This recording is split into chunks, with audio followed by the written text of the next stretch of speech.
Азыр гана болгон кабарлар. Видеого лайк басып кетиңиздер. Не дай бог, Бишкектен Жалал-Абадка билет алгандардын учагы ошо конду. Мындан улам жаңжал чыкты. Я с ними разговариваю. Надо организуйте, тогда автобус организуйте. Организован автобус. Да, вот и там, Жалал-Абад, вот организуйте. Умный город,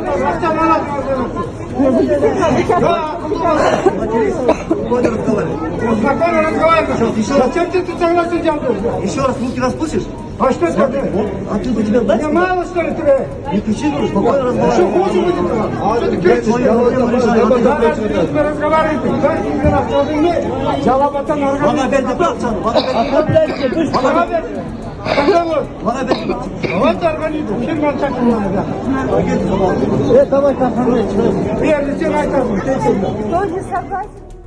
Бишкек эркин экономикалык аймагынын башчысы Кудрет Тайчыбаров шайлоо эрежесин бузду.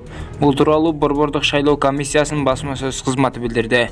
Тайчыбаровго карата шайлоо алдындагы үгүттөө жүргүзүү эрежелерин жана тартибин бузгандыгы үчүн мыйзамга ылайык тийиштүү чараларды көрүү үчүн президенттик администрациясына материалдарды жөнөтүү тууралуу чечим кабыл алынды деп билдиришти БШКдан.